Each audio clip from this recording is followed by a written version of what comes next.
ठीक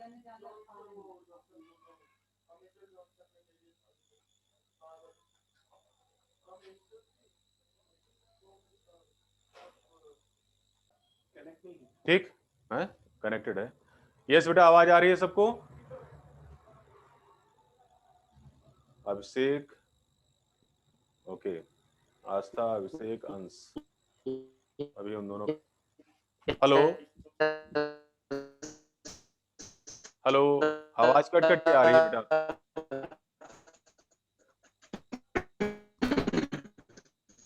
आवाज cut cut के आ रही है इसमें, तो नेटवर्क इश्यू होगा इन लोगों का। चलिए ठीक है, फिर हम लोग बात करते हैं। आज हम लोग हीट कैपेसिटी हो गई थी, देख लेते हैं molar heat capacity. Molar heat capacity, ठीक, इसको डिनोट करते हैं सीएम से। सीएम से। तो मोलर हीट कैपेसिटी क्या होती है, देखिए, इट इज एक्स्ट्रा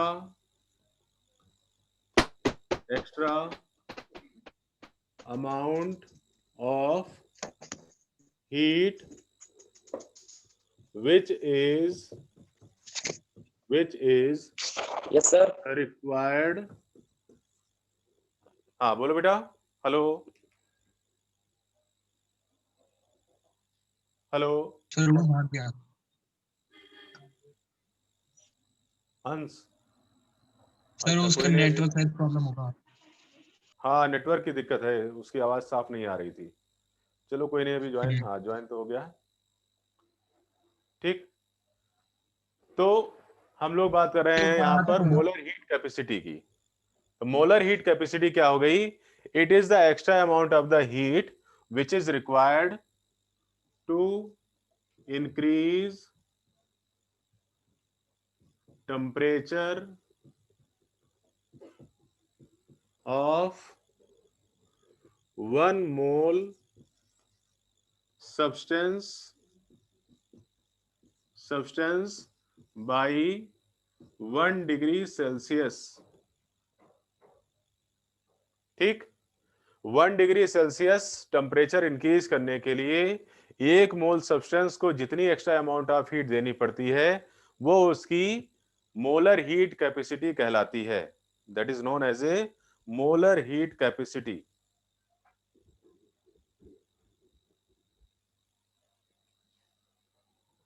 ठीक है बेटा। सर कितना हो गया, कितने मतलब ये हो गए? ये हमारे ख्याल से अभी कौन सी क्लास चल रही है थर्मोडायनेमिक्स की मनु? 4th 5th चल रही है, 5th क्लास है थर्मोडायनेमिक्स की।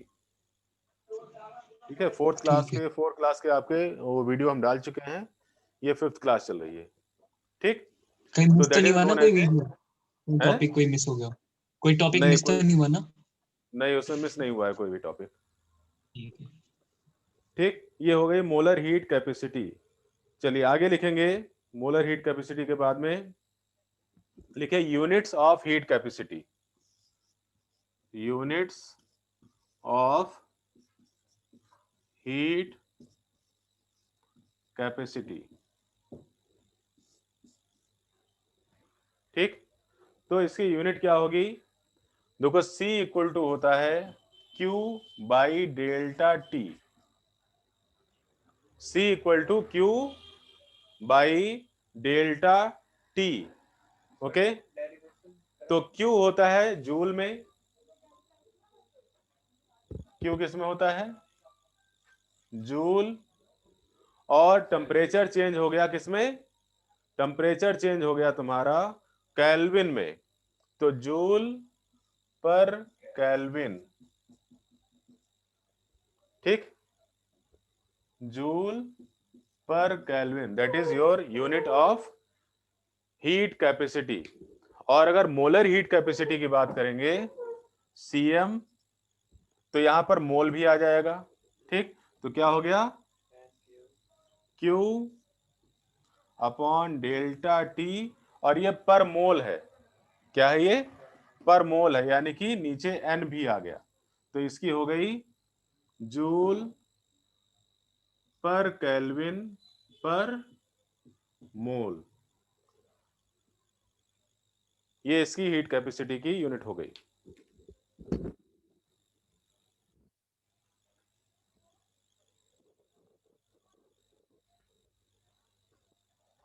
ओके, अगर यहां से हम यहां पर आइडिया निकालें तो हमारे पास क्या आ रहा है, Q इक्वल टू आ रहा है C into delta T। Okay,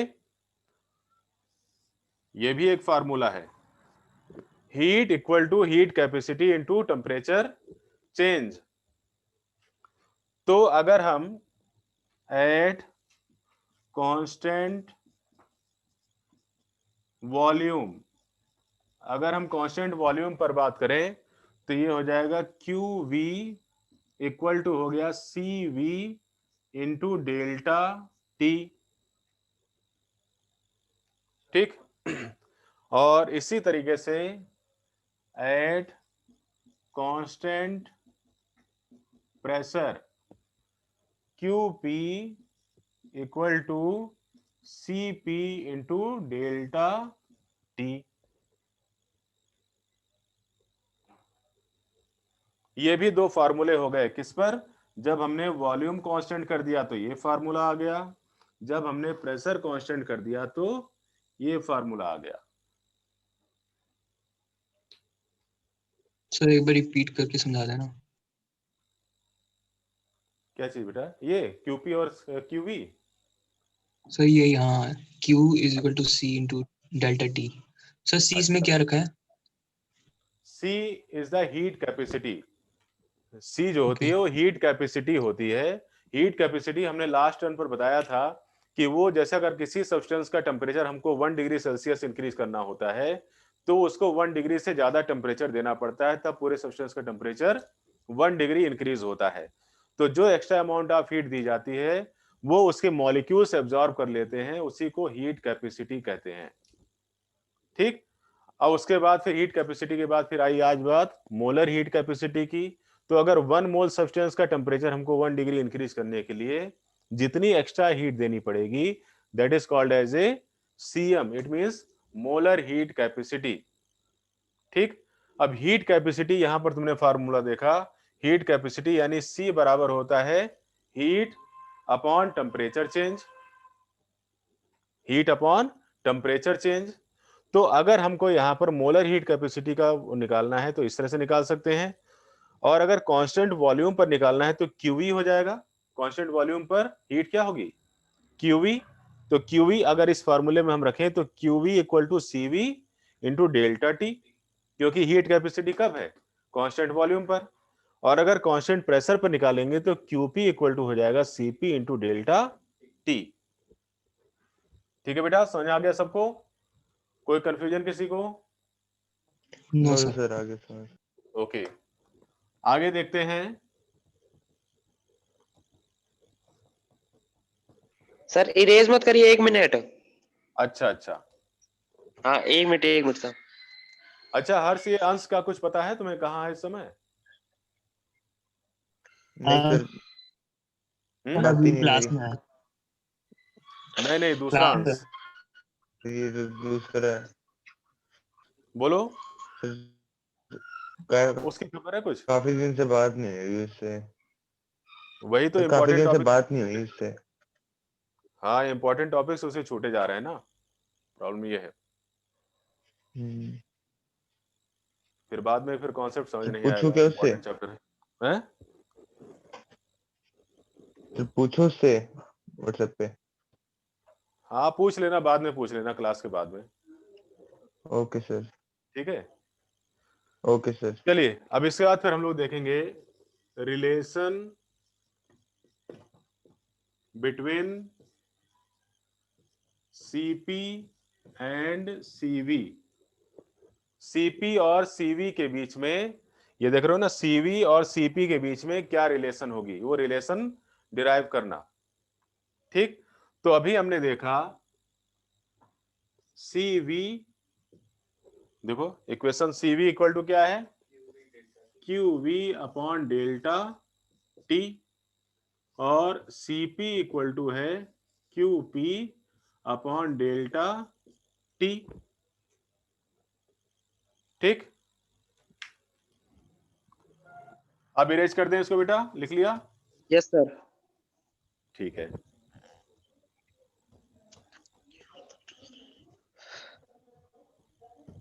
आस्था इस समय बहुत शांत रहती है, क्या बात है भाई? आस्था, यस सर। ये चैप्टर हो चुका है क्या तुम्हारा? अभी नहीं हुआ है, स्टार्ट किया गया स्कूल में। अच्छा, अब देखो यहां पर ये रिलेशन आपकी क्या थी? QV equal to CV delta T, और ये रिलेशन थी QP equal to CV delta T, sorry CP delta T। अच्छा, देखते हैं कितने लोगों को याद है। जब हम वॉल्यूम कांस्टेंट करते थे, ठीक, जब वॉल्यूम कांस्टेंट होता था तो QV बराबर किसके होता था? याद करो। QV बराबर किसके होता था? डेल्टा U बराबर Q प्लस W होता था, है ना? अब ये W क्या था? W था P डेल्टा V। तो अगर हमने वॉल्यूम कांस्टेंट कर दिया तो ये फैक्टर क्या हुआ? 0। ये फैक्टर कुछ नहीं रह गया। इसका मतलब क्या हुआ? QV बराबर होगा डेल्टा U के, यानी कि QV को हटाकर हम क्या लिख सकते हैं? डेल्टा U लिख सकते हैं। लिख सकते हैं ना? यहां लगा लो डेल्टा U। और इसी तरह से QP इक्वल टू क्या होता था? QP इक्वल टू क्या होता था? रिलेशन क्या थी? अभी कल ही लिखाया था, डेल्टा H इक्वल टू,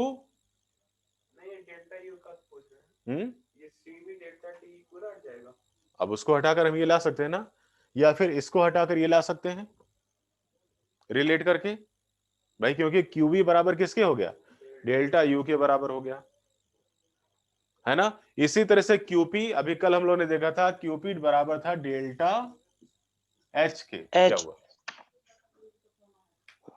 हाँ, चलो फिर बात करते हैं ना, ये अपनी मम्मी से कह दो, बात कर लेंगे। ठीक है, ये क्या हो जाएगा? डेल्टा H के बराबर हो जाएगा। ठीक, और हम जानते हैं, कल अभी रिलेशन तुमने देखी थी, डेल्टा H बराबर होता है PV delta U plus P delta V। Relation लिखी थी ना, है ना? या फिर डेल्टा H इक्वल टू हम कर Yes, सकते हैं डेल्टा U प्लस RT, अगर 1 मोल के लिए लिख रहे हैं तो, है ना? yes sir. अब अगर हम डेल्टा H और डेल्टा U दोनों की वैल्यू रख दें, क्या होती है? देखो,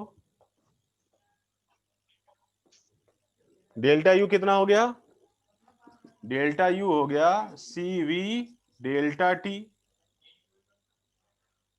भाई इसकी जगह पर क्या रख दिया हमने? ये रख दिया,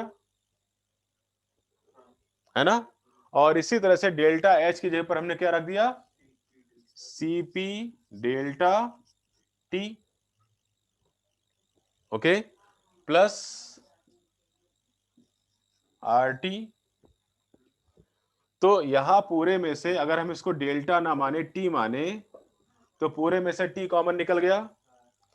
ठीक, इधर भी T है, इधर भी T है, तो क्या लिख सकते हैं? CP equal to CV plus R, क्योंकि T से T कैंसिल हो गया। या फिर हम लिख सकते हैं CP minus CV equal to R, ये रिलेशन आ गया।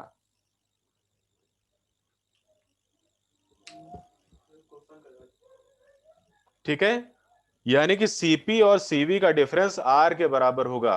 या फिर अगर हमको CP निकालना है तो हम क्या करें? R प्लस CV कर दें। सर ओके, फिर से समझा दीजिए। फिर से देखो, अभी हमने बताया, अभी तुमने इक्वेशन देखी थी, क्या देखी थी? कि QV बराबर था CV डेल्टा T। ठीक, सर वो तो वो उसमें इज इक्वल टू में तो कट गया ना टी, बट एक टी हाँ तो रहना चाहिए था कैसे? सर, हमारे पास 3t है ना। अच्छा रुक जाओ, पूरा समझा रहे हैं फिर से, है ना। QV इक्वल टू कितना आ गया? CV delta T. और कल हमने जब कैलोरीमेट्री आपको बताई थी, measurement of the delta H और डेल्टा U बताया था, वहां पर रिलेशन बताया था कि QV, है ना, अगर कांस्टेंट वॉल्यूम पर आप हीट निकालते हैं तो ये हो जाता है इक्वल किससे? डेल्टा U के। ठीक, याद आ गया। इसी तरह से QP, अब QP देखो यहां पर रिलेशन क्या है, ये वाली रिलेशन उठाओ, ये वाली रिलेशन। इसमें अगर हमने P कांस्टेंट कर दिया, भाई इस रिलेशन को हम ऐसे भी तो लिख सकते हैं, देखो delta H equal to delta U plus delta P into T. तो अगर यहां प्रेशर कांस्टेंट हो गया तो ये पूरा फैक्टर क्या हो गया? 0, है ना। और डेल्टा U बराबर हो जाएगा किसके? डेल्टा H के। और डेल्टा U क्या होगा? डेल्टा U होगा QP के बराबर। क्यों? क्योंकि रिलेशन तुमने देखी है, डेल्टा U बराबर होता है Q plus P delta, sorry, delta P V के। तो अगर यहां प्रेशर कांस्टेंट हुआ तो इसको हम QP बोलेंगे, और जब प्रेशर कांस्टेंट हुआ तो ये फैक्टर 0 हुआ। तो यहां से डेल्टा U जो QP के बराबर था वो वैल्यू यहां रख दी। ठीक, तो फार्मूला क्या आ गया हमारे पास? QP is equal to delta H, जो कि हमने यहां लिखा हुआ है। ये स्टेप सबको समझ आया बेटा? बोलिए, हेलो, बताओ भाई। Yes sir sir. सर मैंने देखा नहीं था। बोलो, नहीं आया समझ? समझ में नो समझ गया, सर, अच्छा। नहीं आया? अच्छा भाई, फिर से देखो, फिर से देखो, नो सर। कोई बात नहीं, फिर से देखो। भाई हमने अभी बताया था इससे पहले वाले कि डेल्टा H बराबर होता है delta U plus delta P into V। यहां तक तो क्लियर है? बोलो। Yes sir, yes sir. अच्छा, इससे पहले रिलेशन अभी हमने उठाई थी कि U बराबर होता है Q प्लस W। ये क्या है? That is the first law of W, thermodynamics. यही तो था first law of thermodynamics. Yes sir, और W क्या होता है? Yes sir. W होता है PV के बराबर। W बराबर होता है PV के बराबर।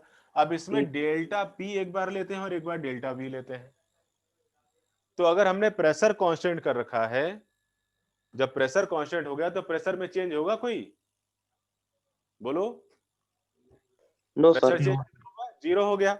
यानी कि ये पूरा फैक्टर क्या हो गया? 0 जीरो। हो गया। तो U बराबर क्या आ गया? Q के। कब? जब प्रेशर कांस्टेंट है, यानी कि QP के। क्लियर हुआ? बोलो,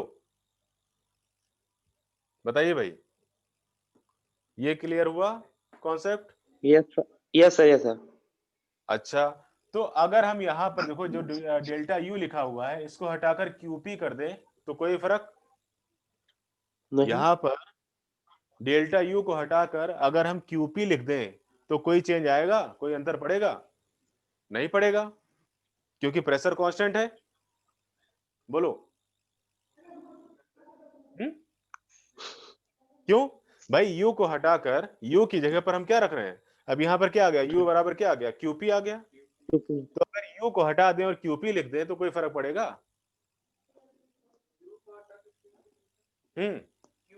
इसमें इसमें उसको ऊपर छोड़ दो, ये वाला केवल यहाँ देखो, ये रिलेशन तो देखो इसमें ये बता रहा है सर कि क्या कहते हैं, जो फाइनल भाई। और डेल्टा जो यू है वो दोनों सेम ही है। U इक्वल टू QP ही तो रहा। इस इक्वेशन का रिजल्ट क्या निकला? बोलिए, U इक्वल टू QP दोनों तो बना सेम। है। यहां से क्या दिक्कत हो रही बताओ? इसका रिजल्ट क्या आएगा? हैं?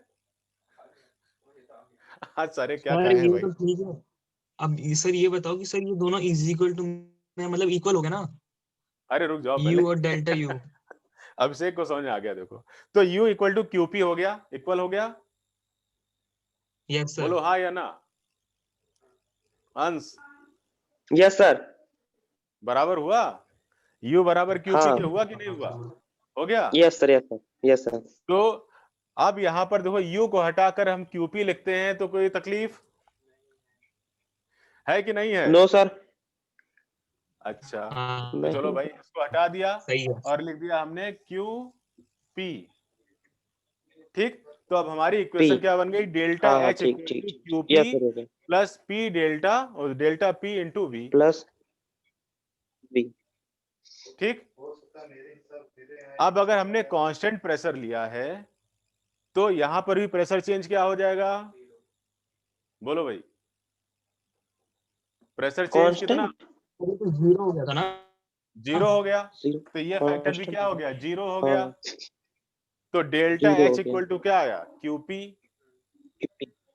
हाँ हाँ हाँ, यस सर, यस सर, यही तो लिखा है, हैं?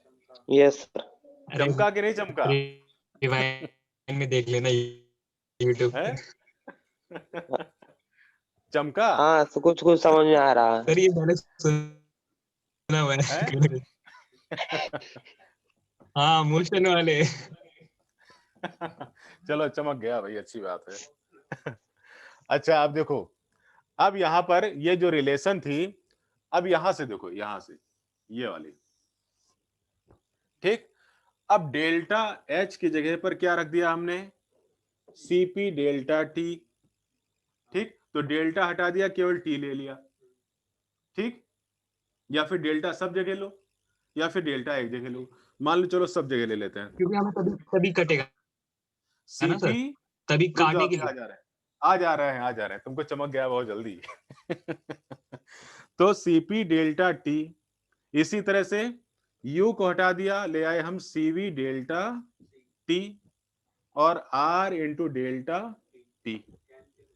ठीक, अब अगर यहां पर इस इक्वेशन में से हम डेल्टा T को कॉमन ले लें तो क्या बचा यहां पर, देखो डेल्टा T ये बाहर आ गया और डेल्टा T यहां पर है। अभिषेक, डेल्टा T यस इधर सर। लेफ्ट में, डेल्टा T राइट में, क्या होगा, कैंसिल हो जाएगा। है? कैंसिल हो जाएगा, यानी ये कैंसिल कैंसिल हो। हो गया। तो बचा क्या, हाँ। CP CP। Minus CV equal to R। ये हाँ हमारी हाँ। रिलेशन आ गई। ये ठीक, यस, यस सर। आस्था क्लियर हो गया बेटा। Yes sir sir. एक ही पूछना था बस कि ये सर टी सब में आया कैसे वहां से, ये कहां से, delta H is equal to delta U plus R T से ना। हाँ यहां से, हाँ सर ये वहीं से। हाँ यहां पर भी, तो यहां पर भी हम डेल्टा T ले लेते हैं। हाँ भाई T क्या बता रहा है यहाँ पे, delta T temperature sir. Change को बता रहा है। ठीक, तो फिक्स टेम्परेचर ना रखकर हम यहाँ पर टेम्परेचर चेंज ले लेते हैं, उससे कोई फर्क नहीं पड़ता है। लिख लिया सभी ने, मिटा दें। Yes sir. Sir 1 minute. अच्छा अच्छा, लिख लो लिख लो। हाँ, 1 मिनट सर।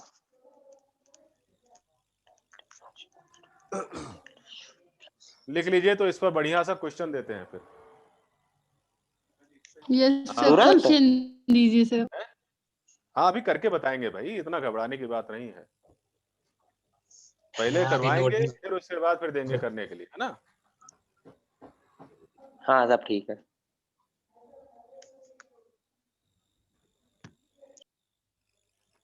लिख लिया सभी ने।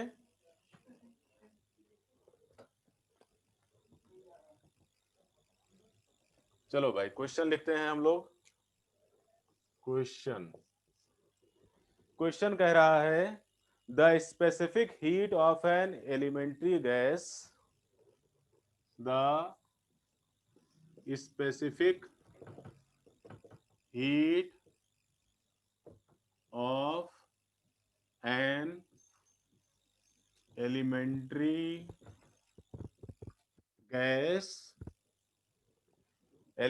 gas is found to be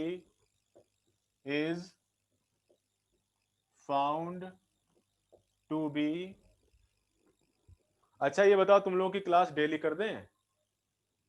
ये यस सर। यस सर कर दीजिए। हर्ष, सर डेली कर दीजिए क्लास।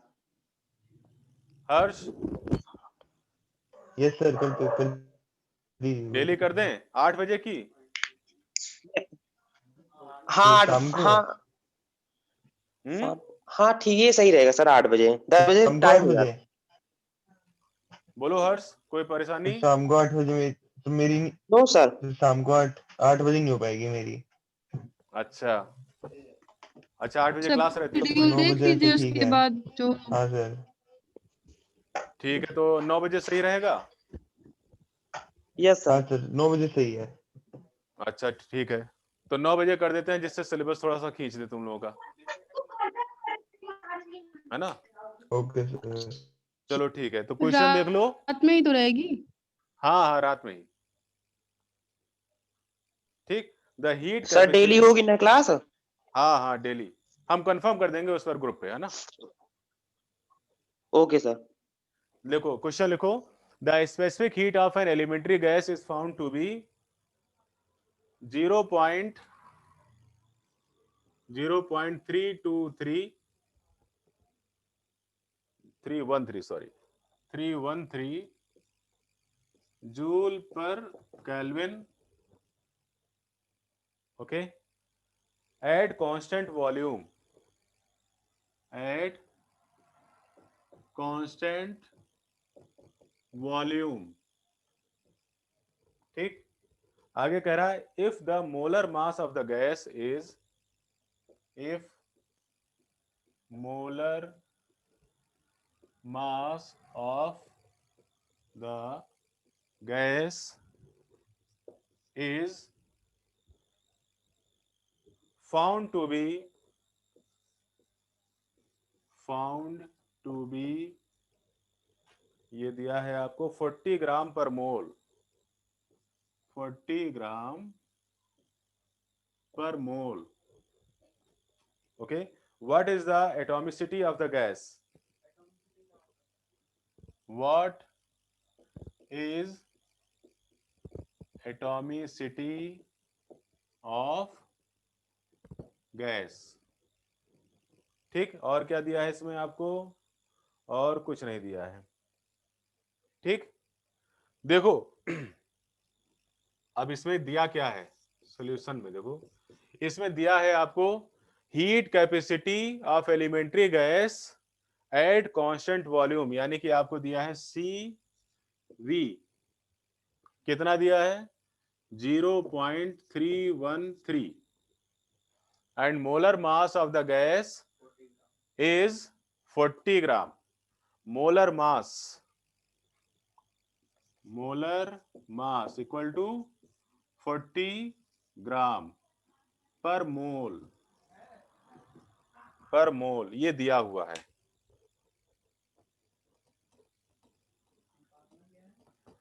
निकालना है एटॉमिसिटी, रेशियो होता है सीपी और सीवी का। ठीक, सीपी अपॉन सीवी जो है एटॉमिसिटी कहलाती है। अब देखो, और गैस कांस्टेंट आर, ये हमको अपनी तरफ से अंडरस्टूड होना चाहिए, दैट इज कितना? 8.314। ठीक, क्योंकि जूल में एनर्जी दी है इसलिए इसमें कोई फर्क नहीं पड़ेगा। तो ये हो गया तुम्हारा, और क्या बचा? हाँ, तो सबसे पहले हमको निकालना है इसमें, देखो सीवी दिया है, सीपी निकालो पहले। तो CP equal to CV plus R, निकालो कितना हुआ?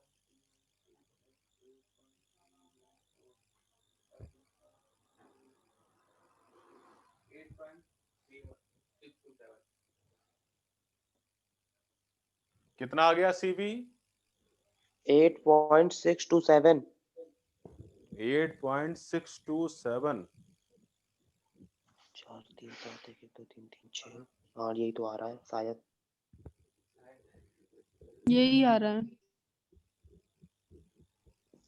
लेकिन यहां पर जो दिया हुआ है आपको, एक चीज ट्विस्ट हो रहा है इसमें कि जो सीवी दिया हुआ है ये दिया हुआ है आपको जूल पर ग्राम।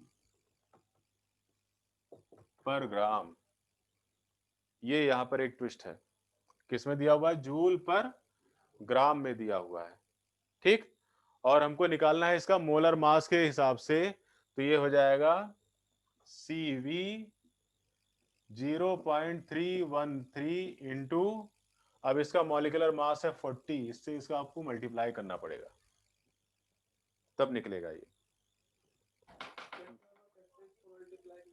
भाई आपको यहाँ पर कितना दिया हुआ है, जो एनर्जी दी हुई है वो पर ग्राम में दी हुई, यानी कि 1 ग्राम की इतनी एनर्जी है, ठीक। और ये इक्वेशन कितने के लिए होती है, 1 मोल के लिए होती है।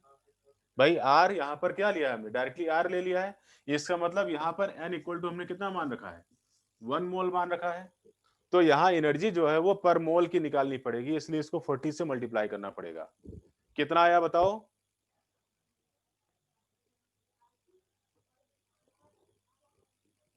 12.52। 12.52, तो ये हो गई हाँ आपकी सर ये आ रहा है। 12.52। अब यहां से सीपी निकालो जरा, सीपी ये हो गया 12.52 प्लस 8.314, तो सीपी कितना आया,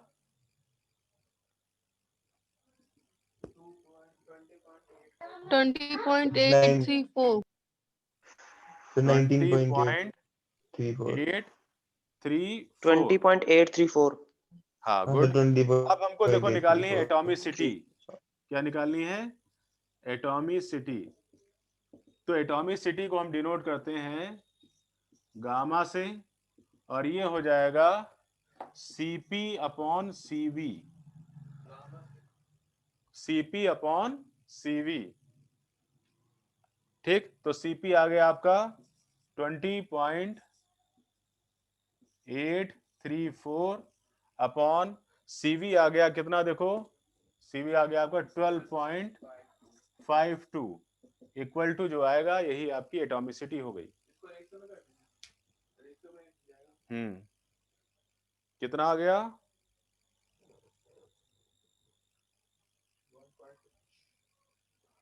ये आ जाएगा 1.66, ठीक। तो एटॉमिसिटी कभी भी फ्रैक्शन में नहीं होती है, वो कंप्लीट नंबर होती है। तो जो कंप्लीट नंबर होता है उसी को हम लेते हैं, तो ये कितना हो जाएगा, एटॉमिसिटी अप्रोक्सीमेट 1 हो जाएगी, atomicity is approximate 1।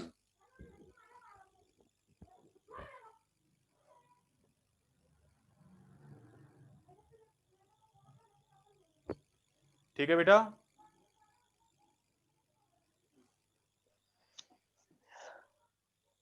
Yes sir. Yes sir.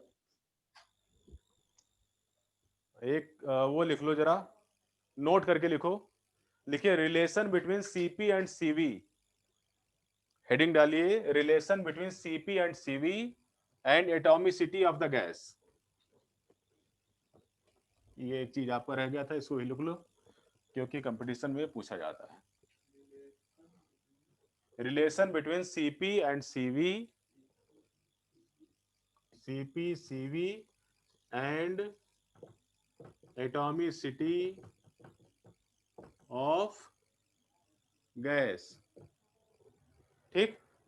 अब ये बताता है कि अगर Cp अपॉन Cv का रेशियो 1.66 आता है तो एटॉमिसिटी जो होती है वो 1 होती है।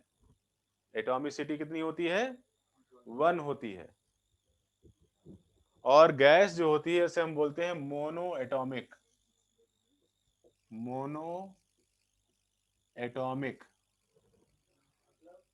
मतलब ये हुआ कि गैसियस फेज में गैस में केवल एक ही एटम होगा, जैसे N2 होती है तो डाई एटॉमिक हो गई ना, तो उसे हम डाई एटॉमिक बोल रहे हैं। लेकिन यहां पर ये क्या होगी, मोनो एटॉमिक। जैसे हीलियम, कभी भी He2 नहीं देखा होगा तुमने, है ना, He2 नहीं, He नॉर्मली, हाँ वो कभी मिल ही नहीं सकती आपस में, ठीक। अगर यहाँ पर Cp और Cv इनका रेशियो 1.44 आए तो ये डाई एटॉमिक हो जाएगी। क्या हो जाएगी, एटॉमिसिटी 2, और इसे हम बोलेंगे डाई एटॉमिक। 0.5 से नहीं, एग्जैक्टली इतनी ही आएगी, 1.44। सर और ये अगर किसका Cp 1.44 1.44 आता है तो एटॉमिसिटी 2 हो गई, यानी डाई एटॉमिक गैस होगी। ये कैसे सर 1.66 हो गया 1 और 1.44 हो गया 2 कैसे? हाँ, ये यही रेशियो दिया है इसका, यही फिक्स है ये। हमेशा अगर 1.66 आए तो मोनो एटॉमिक, 1.44 आए तो डाई एटॉमिक, ठीक। और अगर Cp अपॉन Cv जो है ये 1.30, हाँ, ये आती है तो गैस आपकी ट्राई एटॉमिक हो जाएगी, ट्राई एटॉमिक।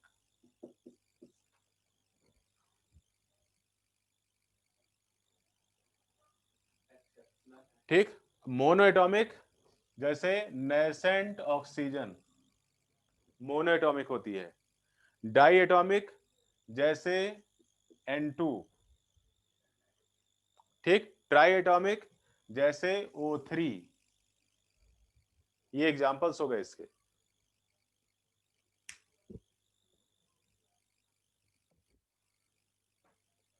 ठीक है बेटा। Yes sir. Yes sir. Yes sir.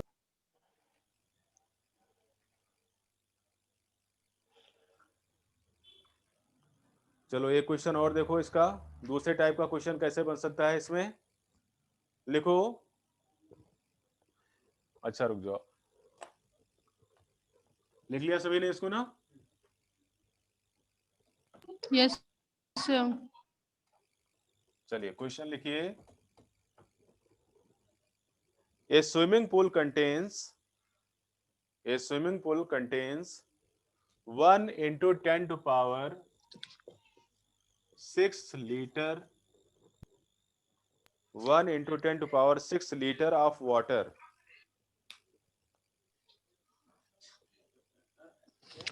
6 liter of water. 1 into 10 to power 6 liter of water. How much energy in joule? How much energy in joule is required to raise? Is required. Sir question फिर से repeat कर दीजिए। सुनिए, A swimming pool contains 1 into 10 to power 6 liter of water. How much energy in joule is required to raise the temperature of water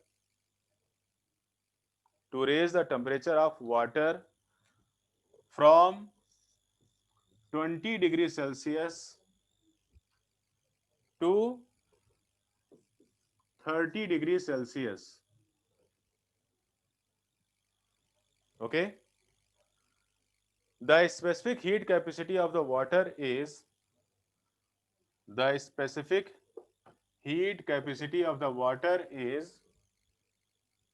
4.184 joule